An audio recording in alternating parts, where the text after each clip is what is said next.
Hello साथियों। तो स्वागत है आपका हमारी प्यारी सी छोटी सी यूट्यूब क्लास में। तो आज जो है हम लोग हिंदी व्याकरण के टॉपिक रस के कुछ महत्वपूर्ण प्रश्नों को देखेंगे जो कि आपकी आने वाली परीक्षाओं में बहुत ही ज़्यादा उपयोगी साबित हो सकते हैं। तो चलिए आगे बढ़ते हैं। पहला क्वेश्चन क्या है कि विभावानुभाव व्यभिचारी संयोगाद्र निष्पत्ति किस आचार्य का विचार है। तो इसका जो ऑप्शन दिया गया है, option number A Bharat Muni, option number B Ramchandra Shukla, option number C doctor Nagendra, option number D Anandvardhan. तो इसका जो राइट आंसर होगा option number A Bharat Muni is the right answer. बढ़ते हैं नेक्स्ट क्वेश्चन की तरफ। नेक्स्ट क्वेश्चन है वाक्यम रसात्मक काव्यम किस आचार्य का कथन है। Option number A Bharat Muni, option number B Ramchandra Shukla, option number C doctor Nagendra, option number D Vishwanath. तो इसका जो राइट आंसर होगा option number D Vishwanath is the right answer. हमारा जो तीसरा क्वेश्चन है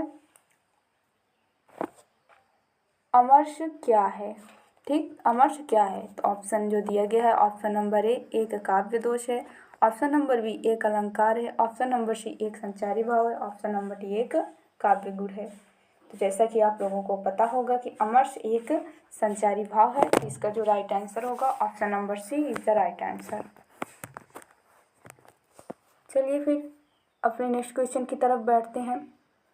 नेक्स्ट क्वेश्चन है कि वीर रस का अस्थायी भाव क्या है। तो इसका जो ऑप्शन दिया गया है ऑप्शन नंबर ए भय, ऑप्शन नंबर बी क्रोध, ऑप्शन नंबर सी उत्साह, ऑप्शन नंबर डी विस्मय। तो इसका जो राइट आंसर होगा ऑप्शन नंबर सी उत्साह is the right answer. Next question है पांचवा, संयोग और वियोग किस रस के रूप हैं। तो आपको बताना है कि संयोग और वियोग किस रस के प्रकार हैं। तो ऑप्शन नंबर ए श्रृंगार, ऑप्शन नंबर बी भयानक, ऑप्शन नंबर सी अद्भुत, ऑप्शन नंबर डी वात्सल्य।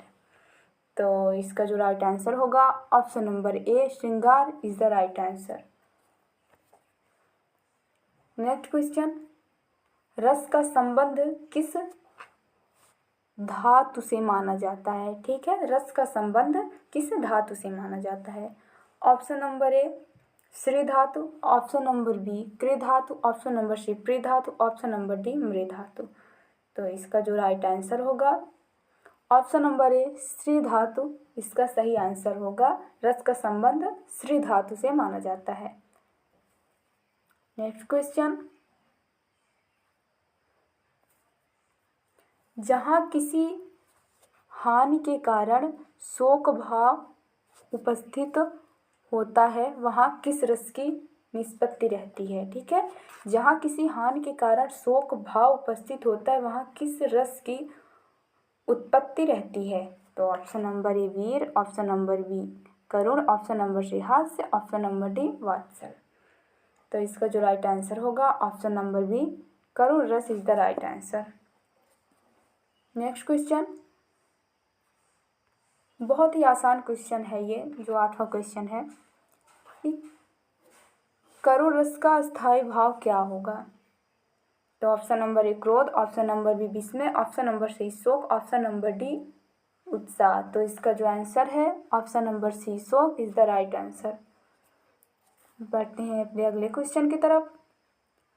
हास्य रस का स्थायी भाव क्या है बताइए। तो ऑप्शन नंबर ए रौद्र, ऑप्शन नंबर बी रति, ऑप्शन नंबर सी हास, ऑप्शन नंबर डी बीभत्स। तो इसका जो स्थायी भाव है हास्य रस का जो स्थायी भाव होता है वह होता है हास। तो option number C is the right answer. हमारा जो नेक्स्ट क्वेश्चन है कि वह है कि इसमें जो है कुछ रस के उदाहरण दिए गए हैं, आपको बताना है कि इसमें कौन सा रस है। तो वह क्वेश्चन है कि चमक उठी सन 57 में वो तलवार पुरानी थी में रस का भेद बताइए। तो आपको बताना है कि इसमें कौन सा रस है। ऑप्शन नंबर ए वीर रस, ऑप्शन नंबर बी श्रृंगार रस, ऑप्शन नंबर सी भक्ति रस, ऑप्शन नंबर डी हास्य रस। तो जो इसका राइट आंसर होगा ऑप्शन नंबर ए वीर रस। ठीक है, इसमें वीर की प्रवृत्ति दिखाई गई है। नेक्स्ट क्वेश्चन, भयानक रस का स्थायी भाव है। तो ऑप्शन नंबर ए विस्मय, ऑप्शन नंबर बी भय, ऑप्शन नंबर सी क्रोध, ऑप्शन नंबर डी उत्साह। तो इसका जो राइट आंसर होगा, विस्मय का स्थायी भाव भय होता है, तो इसका जो राइट आंसर होगा ऑप्शन नंबर बी होगा।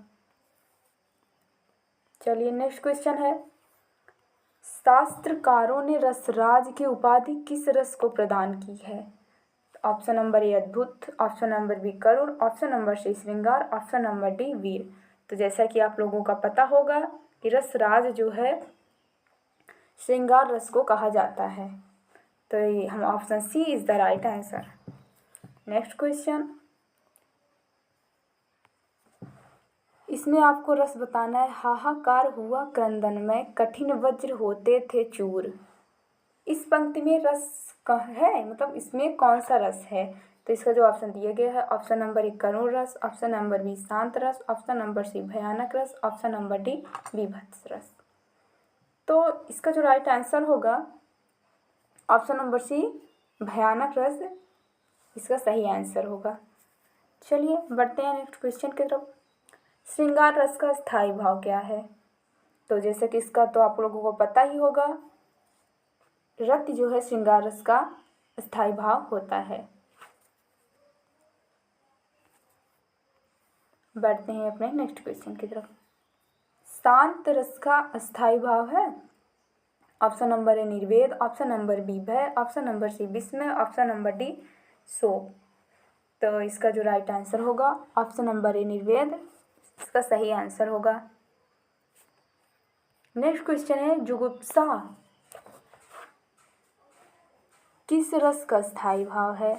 आपको इसमें बताना है कि जुगुप्सा जो है वो किस रस का स्थायी भाव है। तो ऑप्शन नंबर ए भयानक, ऑप्शन नंबर बी रौद्र, ऑप्शन नंबर सी अद्भुत, ऑप्शन नंबर डी बीभत्स। तो इसका जो राइट आंसर होगा ऑप्शन नंबर डी बीभत्स is the right answer. Next question, अद्भुत रस का स्थायी भाव क्या है? ठीक, ऑप्शन नंबर ए क्रोध, ऑप्शन नंबर बी विस्मय, ऑप्शन नंबर सी उत्साह, ऑप्शन नंबर डी भय। तो जो है इसका जो राइट आंसर होगा ऑप्शन नंबर बी विस्मय is the right answer. Next question, वियोग श्रृंगार की स्थिति नहीं है। इसमें यह देखिए कि क्या, इसका पहले ये देखिए क्वेश्चन क्या दिया गया है, क्वेश्चन को ध्यान से पढ़ा कीजिए। तो जो दिया गया है कि वियोग श्रृंगार की स्थिति नहीं है, ये जो नहीं है इसको आप लोग एग्जाम में ज़रूर ध्यान दिया कीजिए। तो इसका जो ऑप्शन है ऑप्शन नंबर ए मिलन, ऑप्शन नंबर बी प्रवास, ऑप्शन नंबर सी पूर्वराग, ऑप्शन नंबर डी मान। तो इसका जो राइट आंसर होगा कि ऑप्शन नंबर ए मिलन, इसका जो है वियोग श्रृंगार की स्थिति नहीं है। नेक्स्ट क्वेश्चन है, किस रस को सभी रसों का अधिपति माना जाता है? तो ऑप्शन नंबर ए श्रृंगार रस, ऑप्शन नंबर बी वीर रस, ऑप्शन नंबर सी भक्ति रस, ऑप्शन नंबर डी हास्य रस। तो इसका जो राइट आंसर होगा ऑप्शन नंबर ए श्रृंगार रस is the right answer. Next question, इसमें आपको इन पंक्तियों में आपको रस बताना है कि इनमें कौन सा रस है। ये पंक्ति है, वीर तुम बढ़े चलो, धीर तुम बढ़े चलो, सामने पहाड़ हो कि सिंह की दहाड़ हो। इसमें जो है वीर रस का स्थायी भाव क्या है? इसमें ये दे दिया गया है कि ये वीर रस है, आपको बताना है कि वीर रस का अस्थायी भाव क्या है। तो ऑप्शन नंबर ए उत्साह, ऑप्शन नंबर बी हास्य, ऑप्शन नंबर सी भक्ति, ऑप्शन नंबर डी श्रृंगार। तो इसका जो राइट आंसर होगा ऑप्शन नंबर ए उत्साह इज द राइट आंसर।